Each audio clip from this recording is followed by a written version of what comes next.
The 1970s had The Godfather Parts 1 and 2. The 80s had Heaven's Gate and Once Upon a Time in America. The 90s had Malcolm X and Casino, and the 2000s had There Will Be Blood. Ever since then, we arguably haven't really had that next great American epic, or as others say, the great American novel in film form, the American spirit, for better and worse, painted massively on celluloid. Until now. Until Brady Corbet's 3.5-hour behemoth, The Brutalist. It's a film that loudly proclaims its lofty aspirations to be the great American film with almost every fiber of its being, from its ambitious length, which includes a musical overture and a 15-minute intermission, to the decision to shoot the film in the long-dormant VistaVision format, which until now hasn't been used since the early 60s, and also distributing the film in a roadshow format.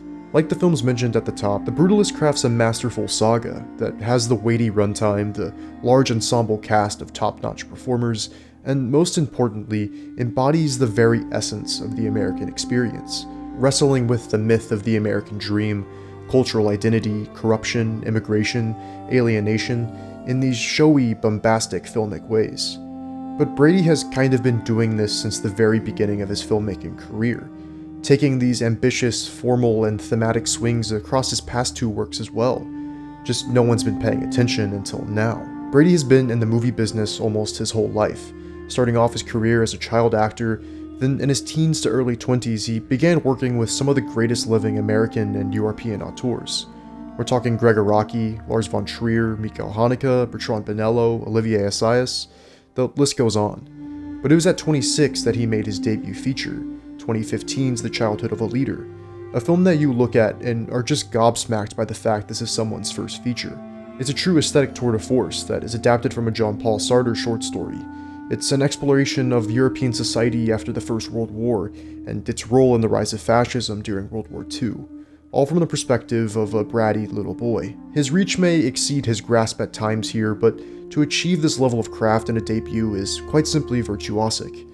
A mere 3 years later, Corbet unleashed Vox Lux out into the world.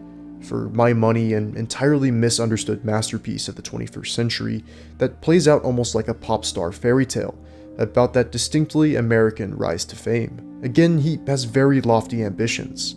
It's told in several parts, spanning from a tragedy occurring in the late 90s to a fully staged arena pop concert in 2017.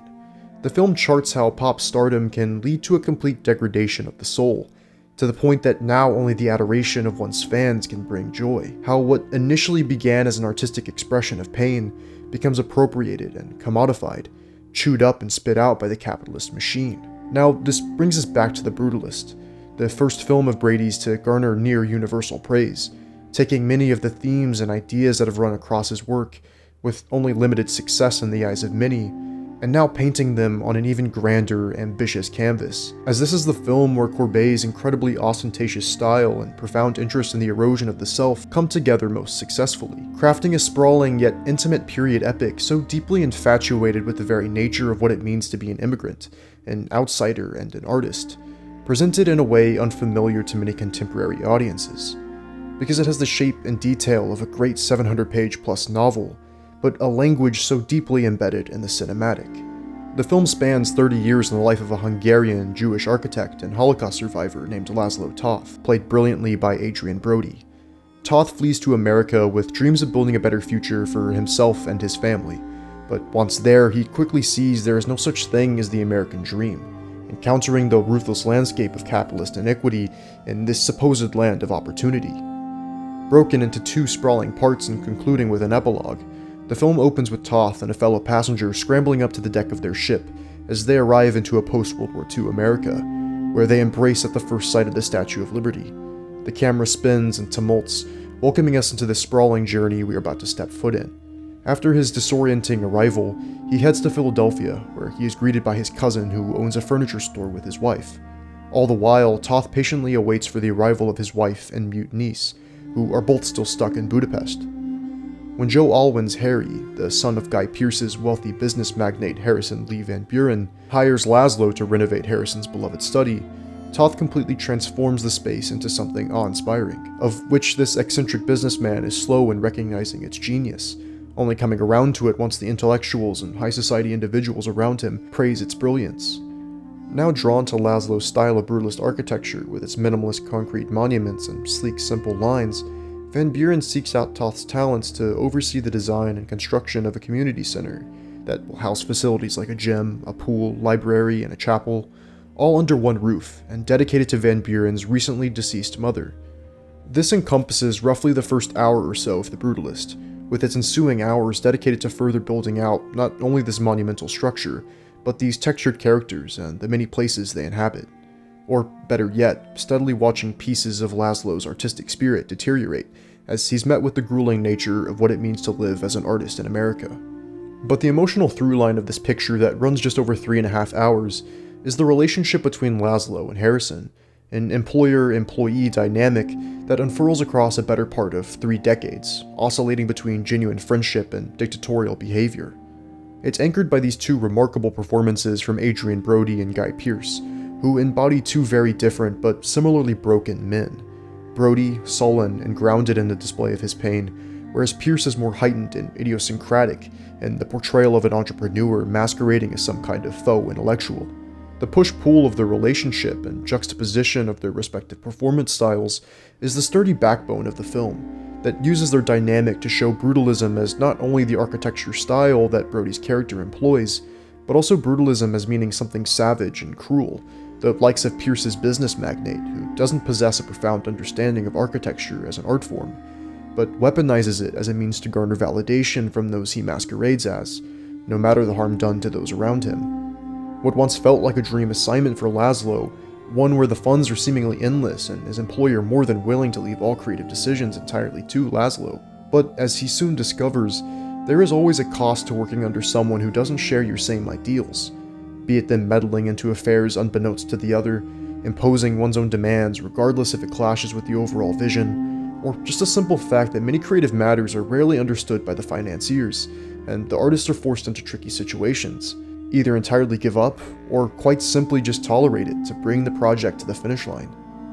For The Brutalist, Corbet teams up once again with cinematographer Lol Crowley, who helps make a film produced under a pretty modest budget look and feel so monumental.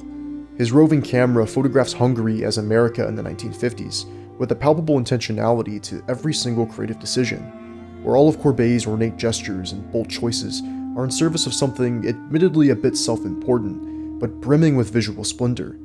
It's a rarity in independent filmmaking to see images of this scope, of this rigor, but it's because of Corbet and his creative team's deep appreciation for and attention to every aspect of the production, where at least it feels like nothing is being sacrificed and every inch of the frame has been exhaustively pored over. Brady decides to open the film with a long unbroken Steadicam shot that culminates with a drifting upside-down shot of the Statue of Liberty. All the while, Daniel Blumberg's brassy score roars in the background. So subtlety is clearly not the aim for Corbet, who wants you to know that every step of the way you're watching a capital M movie, and he seeks to harken back to that grand tradition of filmmaking where artists were entirely unafraid to draw attention to themselves and their work, from the overture and intermission to the highly stylized opening and end credits to the integration of archival footage as interludes of sorts. It is a sort of film that never feels snobby or overly mannered.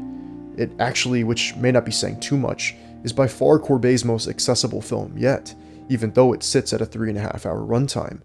And that's because there's always an astonishing image to gawk at, a thundering music cue to get swept up by, and a performance to want to closely observe. There is this bullish tenacity that runs throughout The Brutalist that makes it, amidst all the showy technique, feel so incredibly personal, as Corbet aligns the architectural process with that of filmmaking, because a film is also built by the hands of a large team of collaborators and craftspeople, all aligned toward one goal. If one person falters or their faith in their leader's vision wavers, that film or structure will buckle under its own weight and collapse. A director and architect's vision is often compromised by those divorced from the artistic process. A creative is then forced to navigate the demands of suits without those inconveniences entirely foiling their own vision. Brody's Laszlo Toth is Corbet's vessel for channeling his rage and disillusionment concerning the film industry, or innovation in this rigorously capitalist world. We initially see Laszlo as a man filled with so much gratitude to just be living in this new world. an entirely fresh landscape which finally allows his talents to be seen by many and at last cherished for what it can offer to the world, only for that creative spark, once shining bright inside of him, to slowly dim at the hands of those who mix art with commerce. Corbet, just like Toth, has an immense vision he is trying to achieve in a landscape that continually pushes back against such unfathomable ambition. And The Brutalist is a masterful epic about that unbound ambition that veers into inevitable compromise that then leads to the very survival of one's artistic integrity. And finally, hopefully, some kind of fulfillment that may never present itself, or might only present itself after you're gone, too late to bear witness to the benefits of your endeavors.